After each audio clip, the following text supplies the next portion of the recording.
Let's talk about ionization energy. Ionization energy is the minimum amount of energy required to remove an electron from the ground state of an isolated gaseous atom, measures how strongly an atom holds its electron. Ionization energy is a specific experiment that measures how strongly an atom is holding on to its electron. So we have this atom X, okay, there it is, X, and that atom has its protons and it's got its electrons, and we're going to hit that atom. It's in a gaseous state, by the way. We're going to hit it with some energy, and I've listed here Planck's constant times the frequency. Let's just hit it with some radiation, some ionizing radiation, a lot of it, enough actually, to cause it to give up an electron. So there's the electron. It left the system, all in a gaseous state. And that leaves us with one more proton than we do electrons. So we have a cation.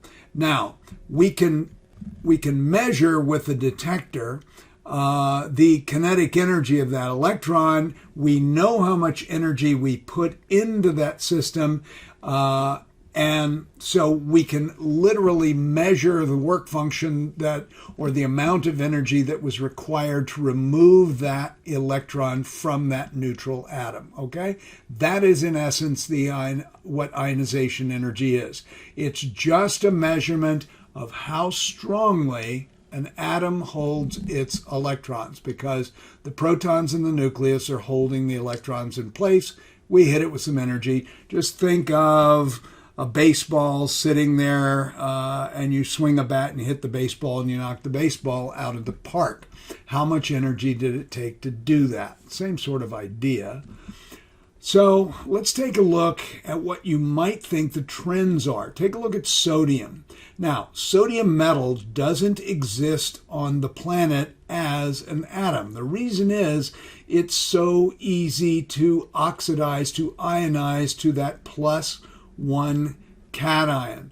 And so we could naturally assume that sodium must have a really low ionization energy if it doesn't take a whole lot of energy, just a tap, and we can get sodium metal to give up that electron. There it goes.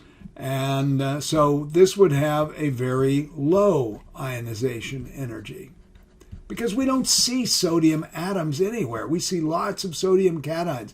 And if you see lots of a particular species, that means that is the low energy species. On the other hand, let's see how much ionization energy is required to hit a chlorine atom.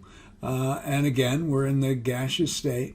Hit a chlorine atom with enough energy to knock that electron off. So there goes the electron, and leave a cation behind.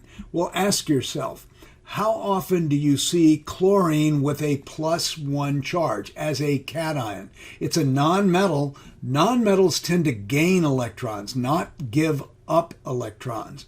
And so since we don't see very much chlorine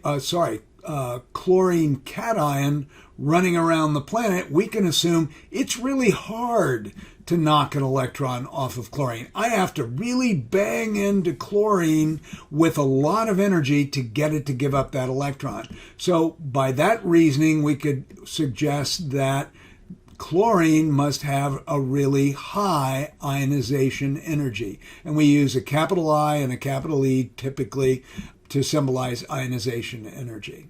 Okay, let's look at the periodic trends for ionization energy. Using the periodic table within each group, those are vertical columns, groups and families, the first ionization energy, that just means the amount of energy required to remove the first electron. You start with a neutral atom, you're going to remove one electron, and it generally increases with decreasing atomic number. Well, you have large atomic numbers down here and smaller atomic numbers at the top. So the ionization energy generally will increase as you go from bottom to top and decrease as you go from top to bottom. within each period, the first ionization energy generally increases with increasing atomic number. You know why that is. From left to right, the number of protons in the nucleus is increasing. The effective nuclear charge is increasing.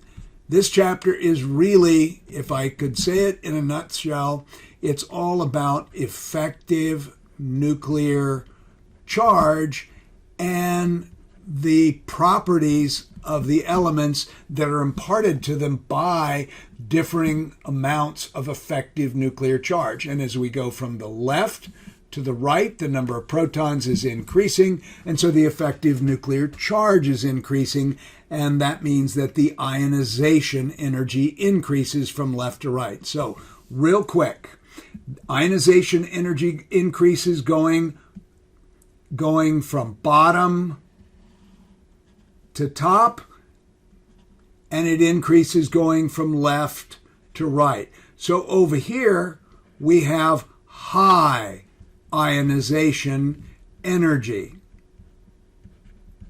And down here, we have low ionization energy. So on our periodic trends, you could just say, well, as we go from francium down here, all the way up here, we're heading to higher and higher ionization energy. That's the trend. Okay, this is just a way to visualize ionization energy. Now, if you look at your periodic table for alkali metals, you've got potassium down here pretty low, and up here you've got hydrogen pretty high. And the trend is that ionization energy increases as you go from the bottom to the top. So try and relate that to this.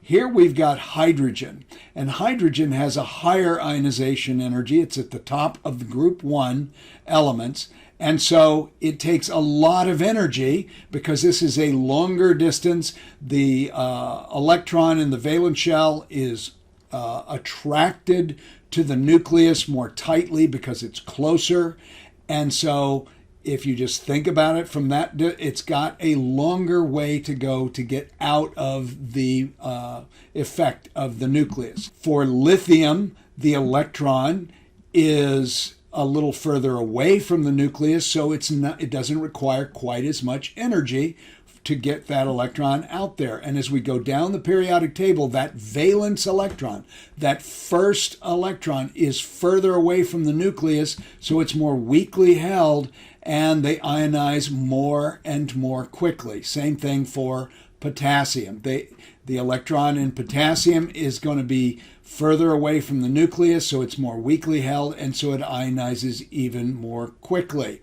So as you go down the group from top to bottom, the ionization energy gets lower. As you go from bottom to top, the ionization energy gets higher. This is a deeper well for the valence electron to go down here close to the nucleus than it is further away from the nucleus. If you go across the periodic table from left to right, here's lithium on the far left of the periodic table. You've only got 3 protons holding that nucleus. So from an energy perspective, with only 3 protons, it's pretty easy to ionize lithium. Now, with beryllium, you now have 4 protons holding on to a valence electron. So it's a little bit harder. The energy difference is higher. And as you go further to the right, more protons means that it's harder and harder. The energy difference is higher, removing that valence electron from the nucleus as the effective nuclear charge increases, going from left to right. Okay, this is actual data that it measured data, and you can relate this to quantum mechanics in an orbital diagram. Here is the electron configuration for hydrogen. So there's hydrogen's measured ionization energy, looks to be about 1,300 kilojoules per mole and change. So it's actually pretty high. But if I have a filled valence shell, that is helium's electron configuration at 1s2, look what happens to the ionization energy. It's jacked up way up high. It's higher than anything else on the periodic table at around 2,400 and change kilojoules per mole. Why would that be? Because filled shells are incredibly stable. And these electrons are very close to the nucleus. Helium has the smallest radius of any atom in the universe. And so here's a filled valence shell with a small radius, a high effective nuclear charge, and a high ionization energy. Really takes a lot of energy to remove one of these electrons. Okay, so here is lithium.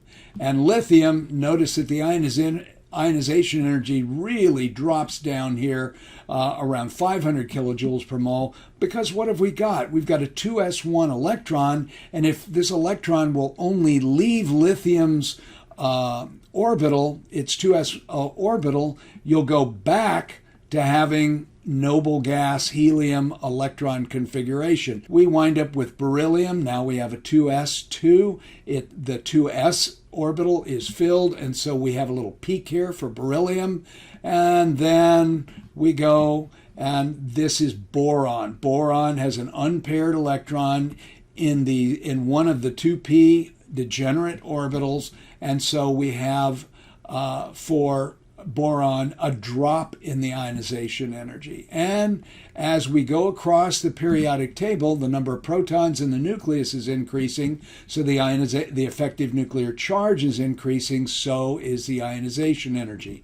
Now, why do we have a peak? This is nitrogen's electron configuration in this orbital diagram. 1s2, 2s2, 2p3. That's nitrogen. Again, we have a peak. Why? Because this is a half-filled shell. What do you know about half-filled shells? They are incredibly stable. Half-filled shells are very stable electron configurations. So are filled shells. So let's go ahead and let's fill the shell. This is neon's electron configuration. And again, we have a very high ionization energy. It takes a lot of energy to remove one of these electrons from neon. Why? Because this is a filled shell. All right, so I'm just going to remind you that half-filled shells will have higher ionization energies, and the only ionization energies that will be higher than half-filled shells will be filled shells. Why? Because these are so stable. And stability does not like to change. This is a filled shell. This is neon here, guys. Okay? All right. And the rest of the trends tend to follow the same trends quantum mechanically.